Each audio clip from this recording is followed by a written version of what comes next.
দেশব্যাপী নারীদের বিরুদ্ধে সহিংসতা, নিপীড়ন, ধর্ষণ, অনলাইনে হেনস্থা এবং আইনশৃঙ্খলা পরিস্থিতির সার্বিক অবনতি ও বিচারহীনতার প্রতিবাদে মানববন্ধন কর্মসূচি পালন করেছেন পটিয়া সরকারি কলেজ ছাত্রদল। সোমবার কলেজের মেইন গেটের সামনে মানববন্ধন কর্মসূচি পালন করেন তারা।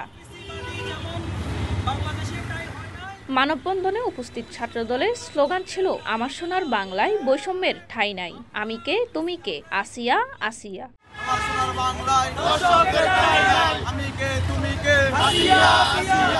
এ সময় পটিয়া সরকারি কলেজ ছাত্রদলের সভাপতি মারুফ আবদুল্লাহ, সাধারণ সম্পাদক মোহাম্মদ আজিম সহ অন্যান্য নেতাকর্মীরা উপস্থিত ছিলেন।